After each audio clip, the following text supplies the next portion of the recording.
नमस्कार दोस्तों, स्वागत है आप सभी का एसएससी मेकर के यूट्यूब चैनल पर। दोस्तों, आज की वीडियो में हम सामान्य विज्ञान से रिलेटेड इंपॉर्टेंट 20 क्वेश्चन डिटेल में डिस्कशन करेंगे। यह सामान्य विज्ञान की सीरीज का पार्ट फर्स्ट है, जो कि आपके आने वाले railway, NTPC, group D, SSC, CGL, CHSL, bank PO, अन्य प्रतियोगी परीक्षाएं होती है हेल्पफुल है। यह क्वेश्चन विभिन्न प्रतियोगी परीक्षाओं में बार बार पूछे जाते हैं तथा बार बार रिपीट होते हैं। सारे क्वेश्चन इंपॉर्टेंट है, अंत तक वीडियो जरूर देखिए। लास्ट में आप सभी से एक प्रश्न पूछा जाएगा, जिसका जवाब आप सभी को कमेंट सेक्शन में बताना होगा। आइए स्टार्ट करते हैं। प्रश्न नंबर 1, मानव शरीर में मांसपेशियों की संख्या कितनी होती है? दोस्तों, मानव शरीर में मांसपेशियों की संख्या कुल 639 यानी 639 होती है। ऑप्शन नंबर सी इसका ठीक हो जाएगा। दोस्तों, मानव शरीर में मांसपेशियों की संख्या 639 होती है। सबसे बड़ी मांसपेशी ग्लूटियस मैक्सिमस होती है। दोस्तों, ये कूल्हे की मांसपेशी होती है, जबकि सबसे छोटी मांसपेशी स्टेपिडियस होती है। इस क्वेश्चन से इतने इंपॉर्टेंट फैक्ट बन सकते हैं। अगर आपको वीडियो हेल्पफुल लगता है, वीडियो को लाइक, शेयर और चैनल को जरूर सब्सक्राइब करिए। नेक्स्ट क्वेश्चन नंबर 2, मानव शरीर में रक्त की मात्रा शरीर के भार का कितना प्रतिशत होता है? तो दोस्तों, मानव शरीर में रक्त की जो मात्रा होती है शरीर के भार का 7% होता है, यानी इसका ऑप्शन नंबर डी इसका ठीक हो जाएगा। दोस्तों, मानव रक्त यह तरल संयोजी उत्तक होता है। मनुष्य में रक्त जो होता है वो कुल भार का 7% होता है। बात करते हैं मनुष्य के रक्त के बारे में। दोस्तों, मनुष्य का रक्त ये इसकी प्रकृति जो होती है क्षारीय होती है, जबकि इसका जो पीएच वैल्यू होता है यानी पीएच मान 7.4 होता है। यह क्वेश्चन विभिन्न प्रतियोगी परीक्षाओं में बन चुका है कि मनुष्य के रक्त का पीएच मान कितना होता है। तो दोस्तों, मनुष्य के रक्त का पीएच मान 7.4 होता है। एक वयस्क मनुष्य में औसतन 5 से 6 लीटर रक्त होता है, जबकि स्त्रियों में पुरुषों की अपेक्षा आधा लीटर रक्त कम होता है। दोस्तों, एक टर्म मैंने यूज किया पीएच। दोस्तों, पीएच क्या होता है? दोस्तों, पीएच की फुल फॉर्म होती है पोटेंशियल ऑफ हाइड्रोजन, यानी हाइड्रोजन की क्षमता। इसकी खोज सोरेनसन महोदय ने की थी। दोस्तों, पीएच वैल्यू क्या होता है? किसी घोल की अम्लता या क्षारीयता को व्यक्त करने के लिए जिस पैमाने या जिस स्केल का प्रयोग किया जाता है उसे पीएच स्केल कहते हैं। दोस्तों, अगर पीएच स्केल 0 से लेकर 14 तक अंक होते हैं, इसमें बीच में 7 होता है। अगर 7 से कम मान हुआ तो वह प्रकृति अम्लीय होगी। यदि 7 से अधिक स्केल बढ़ता है तो वह क्षारीय होगा, जबकि जो 7 होता है वह उदासीन होता है। दोस्तों, शुद्ध जल यानी पीने योग्य पानी का जो पीएच मान होता है 7 होता है। ब्लड का 7.4 होता है। दोस्तों, इस क्वेश्चन से इतने इंपॉर्टेंट फैक्ट बन सकते हैं। नेक्स्ट क्वेश्चन, प्रश्न नंबर 3, आरबीसी की संख्या किसके द्वारा ज्ञात की जाती है? तो दोस्तों, आरबीसी की संख्या हीमोसाइटोमीटर के द्वारा ज्ञात की जाती है, यानी इसका ऑप्शन नंबर इसका ठीक हो जाएगा। दोस्तों, आरबीसी को इरिथ्रोसाइट्स भी कहा जाता है। आरबीसी में केंद्रक नहीं पाया जाता है। आरबीसी का निर्माण बोन मेरो यानी अस्थि मज्जा में होता है, जबकि एक भ्रूण अवस्था में आरबीसी का जो निर्माण होता है यकृत या पीला में होता है। दोस्तों, बात करते हैं हीमोट्यून की। हीमोट्यून ये हीमोग्लोबिन में पाया जाने वाला लोह यौगिक होता है। बात करते हैं स्टेथोस्कोप की। दोस्तों, स्टेथोस्कोप जो होता है हृदय व फेफड़ों की ध्वनि सुनने में तथा रोगों के लक्षण पता करने में डॉक्टरों द्वारा इसका इस्तेमाल किया जाता है। दोस्तों, स्पिग्नोमीटर इसका प्रयोग धमनियों में बहने वाले रक्त का दाब मापने में किया जाता है।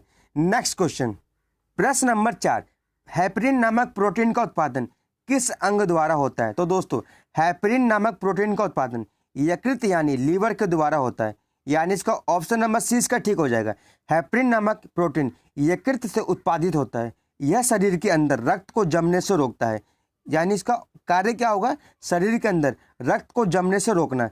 एक क्वेश्चन और बनता है कि रक्त का थक्का बनाने में कौन सा प्रोटीन मदद करता है? तो दोस्तों, फाइब्रोजोनन नामक प्रोटीन रक्त को थक्का बनाने में मदद करता है। नेक्स्ट क्वेश्चन, प्रश्न नंबर 5, मनुष्य पित्तरस का पीएच मान कितना होता है? तो दोस्तों, मनुष्य पित्तरस का यानी बाइल जूस का पीएच मान 7.7 होता है, यानी इसका ऑप्शन नंबर सी इसका ठीक हो जाएगा। दोस्तों, पित्तरस का जो श्रवण होता है वो लीवर से होता है, जबकि इसका संग्रहण जो होता है वह पित्ताशय में होता है, यानी गाल ब्लैडर में होता है। दोस्तों, इस क्वेश्चन से रिलेटेड इंपॉर्टेंट फैक्ट डिटेल में जानते हैं। पित्ताशय जो कि गाल ब्लैडर कहलाता है, वह नाशपाती के आकार की थैली होती है। इसमें यकृत द्वारा निकला रस यानी पित्त रस का संग्रहण होता है। बाइल जूस का जो पीएच मान होता है 7.7 होता है। यह हरे रंग का क्षारीय पदार्थ होता है। दोस्तों पित्तरस जो होता है इसमें 80% जो होता है वो वाटर होता है, जबकि पित्त वर्णक जो कि 12% होता है और 3% जो होता है अन्य पदार्थ होते हैं। दोस्तों इसका वर्क क्या है? पित्तरस का वर्क है भोजन को क्षारीय बनाना, विटामिन के का अवशोषण करना तथा भोजन के साथ आए हानिकारक जीवाणुओं को नष्ट करना। नेक्स्ट क्वेश्चन, प्रश्न नंबर 6, मनुष्य के हृदय का भार लगभग कितना होता है? तो दोस्तों मनुष्य के हृदय का भार लगभग 300 ग्राम होता है, यानी इसका ऑप्शन नंबर डी इसका ठीक हो जाएगा। दोस्तों मनुष्य का हृदय जो होता है हृदय आवरण नामक थैली में सुरक्षित रहता है। मनुष्य के हृदय का वजन 300 ग्राम होता है। मनुष्य का जो हृदय होता है 4 कोष्ठों यानी 4 सेल्स में चैम्बर में डिवाइडेड होता है। दोस्तों जो शरीर से हृदय की ओर जो रक्त आता है वो सिराओं द्वारा लाया जाता है, जबकि हृदय से शरीर की ओर जो रक्त ले जाया जाता है वो धमनियों द्वारा लिया जाता है, यानी धमनियों में शुद्ध रक्त होता है जबकि सिराओं में अशुद्ध रक्त होता है। नेक्स्ट क्वेश्चन, प्रश्न नंबर 7, पोलियो के टीके की खोज किसने की थी? दोस्तों पोलियो के टीके की खोज जॉन्स ई सॉल्क ने की थी, यानी इसका ऑप्शन नंबर 20 का ठीक हो जाएगा। दोस्तों बात करते हैं इस क्वेश्चन की ऑप्शंस की। रोंटजेन महोदय ने एक्सरे मशीन की खोज की थी, जबकि डॉक्टर क्रिश्चियन बर्नार्ड इन्होंने कृत्रिम हृदय परिवर्तन प्रणाली की खोज की थी। दोस्तों डॉक्टर डोनाल्ड रोस द्वारा मलेरिया के कीटाणुओं की खोज की गई थी। इस क्वेश्चन से इतने इंपॉर्टेंट फैक्ट बन सकते हैं। नेक्स्ट क्वेश्चन, प्रश्न नंबर 8, राष्ट्रीय समुद्र विज्ञान संस्थान कहाँ स्थित है? दोस्तों राष्ट्रीय समुद्र विज्ञान संस्थान यानी नेशनल इंस्टीट्यूट ऑफ ओशनोग्राफी यह गोवा की राजधानी पणजी में स्थित है, यानी इसका ऑप्शन नंबर इसका ठीक हो जाएगा। नेक्स्ट क्वेश्चन, प्रश्न नंबर 9, जेट विमान को रॉकेट के समान अधिक ऊंचाई तक क्यों नहीं भेजा जा सकता? तो दोस्तों ऑक्सीजन की कमी के कारण जेट विमान को रॉकेट के समान अधिक ऊंचाई तक नहीं भेजा जा सकता, यानी इसका ऑप्शन नंबर इसका ठीक हो जाएगा। दोस्तों रॉकेट में ईंधन को जलाने के लिए अंदर में ही ऑक्सीजन की आपूर्ति की व्यवस्था होती है, परंतु जेट प्लेन में ईंधन जो कि केरोसिन होता है जिसे जलाने के लिए वायुमंडल से ऑक्सीजन प्राप्त किया जाता है। अधिक ऊंचाई पर वायुमंडल का अभाव पाया जाता है, इसलिए जेट विमान को रॉकेट के समान अधिक ऊंचाई तक नहीं भेजा जा सकता। नेक्स्ट क्वेश्चन, प्रश्न नंबर 10, सौर सेल का आविष्कार कब किया गया था? तो दोस्तों सौर सेल का आविष्कार 1954 में किया गया था, यानी इसका ऑप्शन नंबर सी इसका ठीक हो जाएगा। दोस्तों 1954 में सौर सेल बनाया गया था। सौर सेल सौर प्रकाश को सीधे विद्युत ऊर्जा में परिवर्तित करता है। दोस्तों सौर सेल लगभग 1% सौर ऊर्जा को विद्युत ऊर्जा में परिवर्तित कर सकता है। नेक्स्ट क्वेश्चन, प्रश्न नंबर 11, डाप्सन इकाई का प्रयोग किया जाता है। दोस्तों डाप्सन इकाई का प्रयोग ओजोन परत की मोटाई मापने में किया जाता है, यानी इसका ऑप्शन नंबर सी इसका ठीक हो जाएगा। दोस्तों वायुमंडल में स्थित किसी गैस की मात्रा मापने में डाप्सन इकाई का उपयोग किया जाता है, इसलिए वायुमंडल में स्थित ओजोन गैस को भी डाप्सन इकाई में मापा जाता है। बात करते हैं ओजोन गैस के बारे में। दोस्तों ओजोन गैस को O3 के रूप में डिनोट किया जाता है। दोस्तों ओजोन गैस कहाँ पाई जाती है? तो ये हमारे समताप मंडल यानी स्ट्रेटोस्फीयर में 15 से लेकर 35 किलोमीटर के बीच में ओजोन परत पाई जाती है। इसे ओजोन लेयर भी कहते हैं। दोस्तों ओजोन लेयर जो होती है सूर्य से आने वाली हानिकारक पराबैंगनी किरणों को धरती पर आने से रोकती है। दोस्तों इस क्वेश्चन से इतने इंपॉर्टेंट फैक्ट बन सकते हैं। नेक्स्ट क्वेश्चन, प्रश्न नंबर 12, महासागर में डूबी हुई वस्तुओं की स्थिति जानने के लिए निम्न में से किस यंत्र का प्रयोग किया जाता है? तो दोस्तों महासागर में डूबी हुई वस्तु की स्थिति जानने के लिए सोनार का प्रयोग किया जाता है, यानी इसका ऑप्शन नंबर सी इसका ठीक हो जाएगा।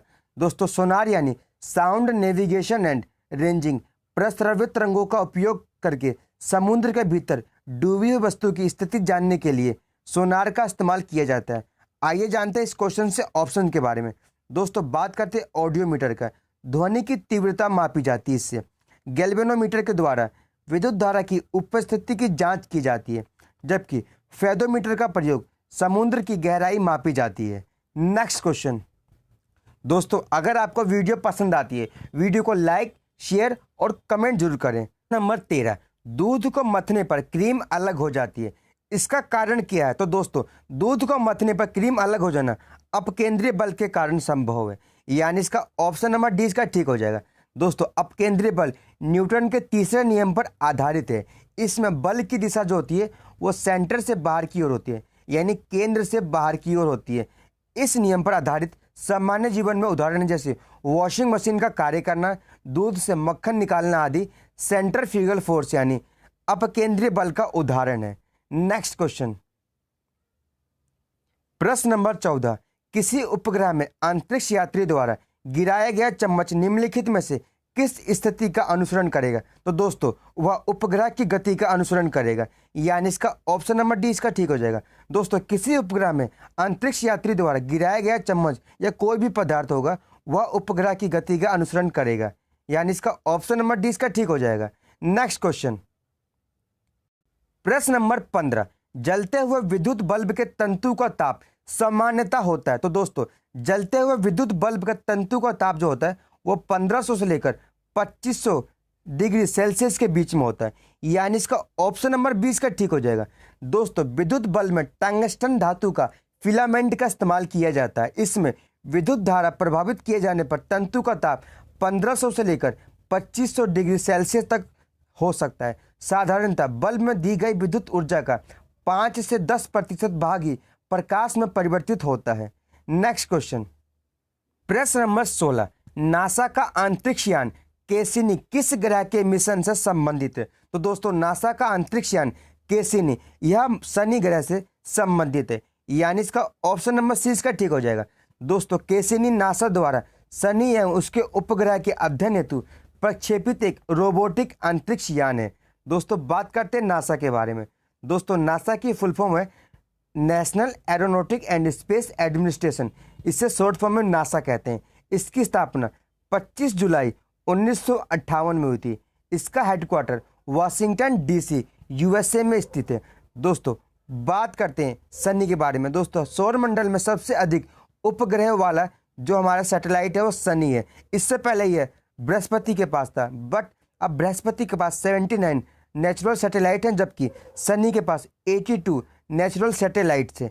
मुझे आशा है आपको ये सभी जानकारी हेल्पफुल होगी, इसलिए वीडियो को आपको पसंद आती है तो लाइक और वीडियो को शेयर जरूर करें। नेक्स्ट क्वेश्चन,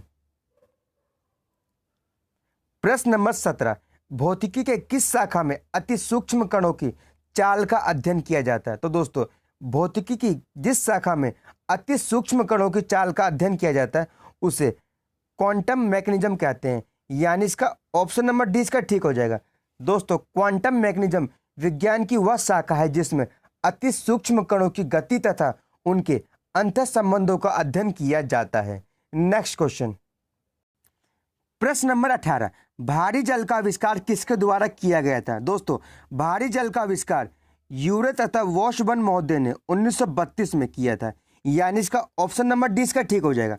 दोस्तों भारी जल यानी D2O जिसे ड्यूटेरियम के ऑक्साइड के रूप में जाना जाता है, इसकी खोज 1932 में यूरे तथा वॉशबर्न महोदय ने किया था। भारी जल 38 डिग्री सेल्सियस पर जमता है। साधारण जल के लगभग 7000 भागों में 1% भाग होता है वो भारी जल होता है। दोस्तों न्यूट्रॉन मंदक में इसका इस्तेमाल किया जाता है। नेक्स्ट क्वेश्चन नंबर 19, अल्कोहल को जब पेट्रोल में मिला दिया जाता है तो उसे क्या कहा जाता है? तो इसका सही जवाब हो जाएगा अल्कोहल और पेट्रोल जब साथ में मिल जाते हैं उसे पावर अल्कोहल कहा जाता है, यानी इसका ऑप्शन नंबर इसका ठीक हो जाएगा। दोस्तों अल्कोहल और पेट्रोल जब साथ में मिल जाते हैं वह पावर अल्कोहल कहलाते हैं। यह वैकल्पिक